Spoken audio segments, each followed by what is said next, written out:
Pioneers with 23 years experience. School of Allied Health Sciences, VMRF DU, WIMS Hospital Campus, Salem, Puducherry and Chennai. இது குறித்து பேசுவதற்காக தொடர்ந்து மூத்த பத்திரிகையாளர் திரு தராசு ஷியாம் இணைப்பில் இருக்கிறார். சார் வணக்கம். வணக்கம். விஜய் விஷயத்தை பொறுத்த வரைக்கும் பாரதிய ஜனதாவோட கணக்கு என்னவா இருக்கு, அவங்களோட வியூகம் என்னவா இருக்கு சார்? பாரதிய ஜனதாவை பொறுத்தவரையில் அதிமுக பாரதிய ஜனதா கூட்டணி மட்டும் திமுகவை வீழ்த்துவதற்கு போதாது என்று நினைக்கிறார்கள். அதனால்தான் தொடர்ந்து இந்த அழைப்பு விடுக்கப்படுகிறது. மறைமுக பொருள் என்ன? திமுக கூட்டணிக்கு ஒரு குறிப்பிட்ட சதவீத ஓட்டு வங்கி இருக்கிறது. அரித்மெட்டிக்கலாக அதிமுக பாரதிய ஜனதா கூட்டணிக்கு இவ்வளவு ஓட்டு இருக்கிறது. அது போதாது. எனவே இன்னும் திமுக எதிர்க்கிற எல்லா சக்திகளும் ஒரே அணிக்குள் வர வேண்டும். இதுவரைக்கும் அவர்கள் திரு சீமான் அவர்களுக்கு அழைப்பு விடுத்தார்கள். அவரை பொறுத்தவரையில் அவர் தெளிவாகவே சொல்லிவிட்டார். 234 தொகுதிகளிலும் தனித்து போட்டி என்று சொல்லிவிட்டார். ஆக மீதி இருக்கிற விஜய்க்கான அழைப்பு இப்படிதான் நாம் பார்க்க வேண்டும். விஜய்க்கான பெரிய ஓட் பேங்கிங் இருக்கு அப்படின்னு பாரதிய ஜனதா நம்புதா? ஏன்னா இப்போ விஜய் இப்ப வெளியில ஒரு இடத்துக்கு போறாரு அப்படின்னா அவருடைய தொண்டர்கள் ரசிகர்கள் நிறைய பேர் கூடுறாங்க. சோ ரொம்ப ஒரு பெரிய ஹியூஜான ஒரு கூட்டமே வருது.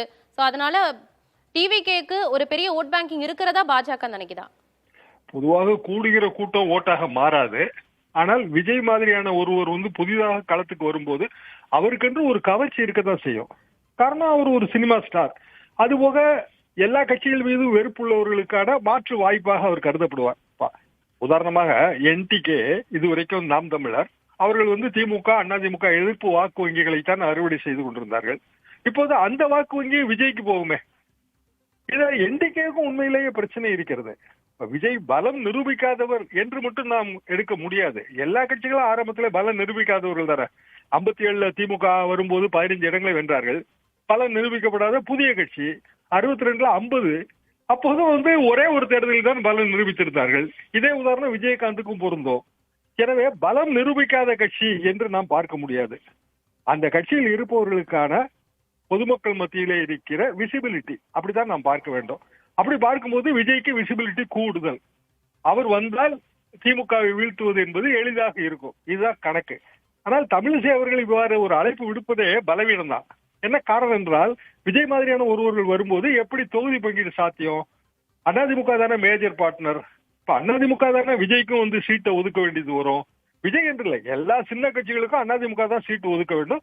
காரணம் அவர்கள் தான் மேஜர் பார்ட்னர்.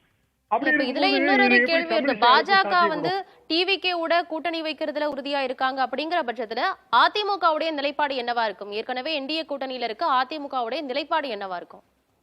விஜய் அவர்களின் நிலைப்பாடு என்பது கூட்டணியில் ஆட்சியில் கூட்டணி கட்சிகளுக்கும் பங்கு. அதான் விஜய் நிலைப்பாடு. தனி மெஜாரிட்டி இருந்தாலும் அதிமுக நிலைப்பாடு அது அல்ல. எந்த காலகட்டத்திலும் அவர்கள் ஆட்சியில் கூட்டணி கட்சிக்கு அதிமுகவும் கொடுக்காது, திமுகவும் கொடுக்காது. அப்படி இருக்கும்போது விஜய் இந்த கூட்டணிக்கு வருவதால் அதிமுக எப்படி அதற்கு சம்மதம் தெரிவிக்கும்? எத்தனை சீட்டு கொடுப்பார்கள்? 30-40 சீட் கொடுக்க முடியுமா?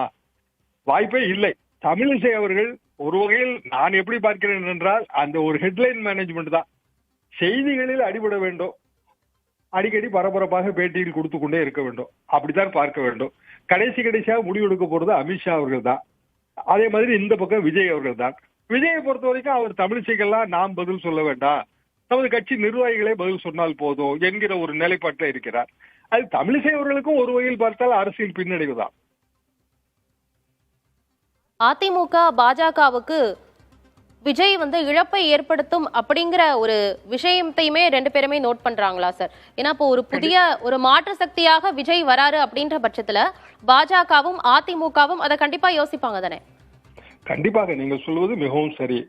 அதாவது திமுக எதிர்ப்பு வாக்கு வங்கி என்று வரும்போது விஜய் அதுல ஒரு கணிசமான பகுதியை, ஈவன் 10% இருக்கட்டுமே, அந்த கணிசமான பகுதியை அவர் பிரித்து எடுத்தாலே அது அதிமுக பாரதிய ஜனதா கூட்டணிக்கு இழப்பு தானே.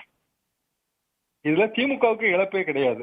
காரணம் அவர்களது ஓட்டு வங்கி என்பது திமுக மற்றும் பிற கூட்டணி கட்சிகள். அது அப்படியே தான் தொடர்கிறது.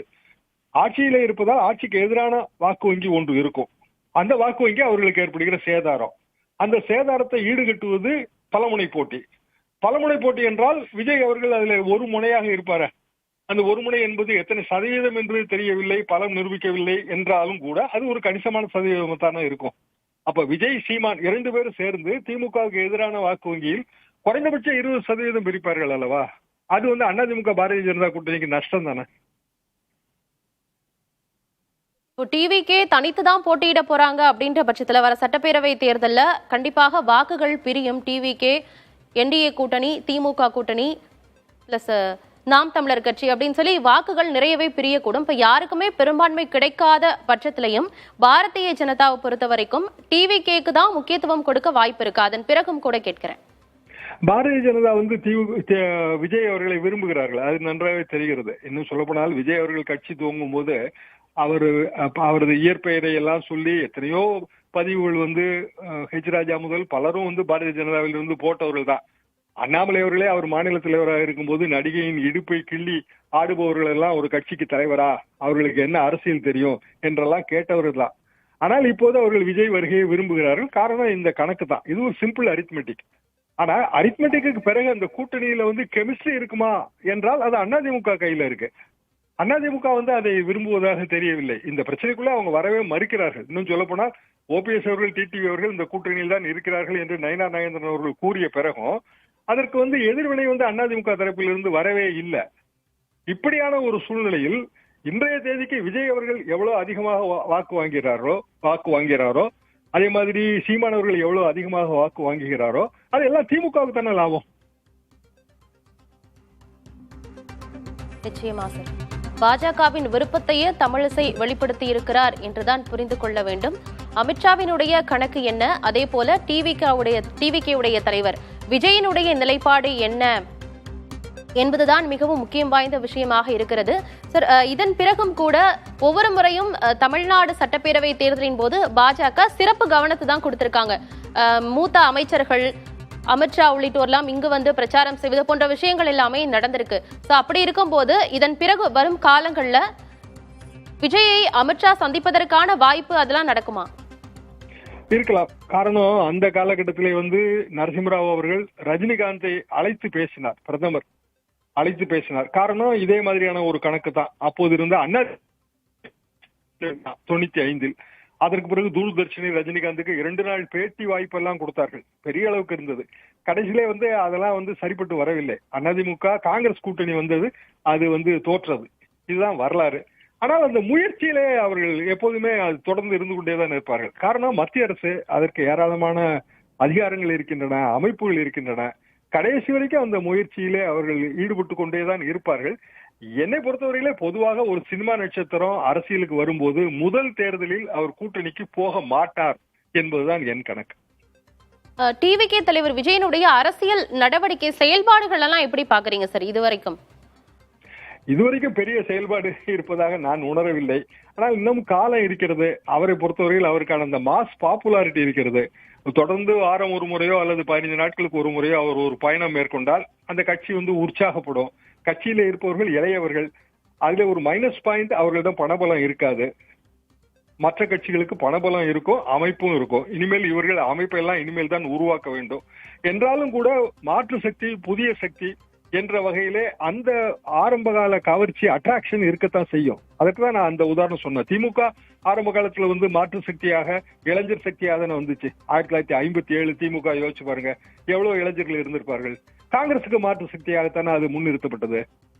அப்படி இருக்கும்போது அதே உதாரணம் எல்லாருக்குமே பொருந்தும். எந்த அளவுக்கு பணியாற்ற போகிறார்கள் 2ஆம் கட்ட தலைவர்கள். இப்ப திமுக அந்த அளவுக்கு வந்தது என்றால் 2ஆம் கட்ட தலைவர்கள் ISSR இருந்தார், எம்ஜிஆர் இருந்தார், எத்தனையோ பேர் சிபி சிற்றரசு. எங்களது காலகட்டத்திலே வந்து அவர்களது பேச்சை கேட்பதற்காகவே போவோம். இப்படி பெரிய ஒரு அட்ராக்ஷன் இருந்தது. நாடக மேடையை பெரிதாக பயன்படுத்திக் கொண்டார்கள், கட்டுரைகளை பயன்படுத்திக் கொண்டார்கள், கதைகளை பயன்படுத்திக் கொண்டார்கள், திரைப்படத்தை பயன்படுத்திக் கொண்டார்கள். இவ்வளவு பெரிய ஒரு முனை வந்து விஜய் அவர்களின் கட்சியிலே இப்போதைக்கு இல்லை. நன்றி சார். இணைப்பில் வந்து பல்வேறு கருத்துக்களை பகிர்ந்து கொண்டமைக்கு நன்றி திரு தராசு Sham. Pioneers with 23 years experience. School of Allied Health Sciences, VMR of DU, Vims Hospital Campus, Salem, Puducherry and Chennai.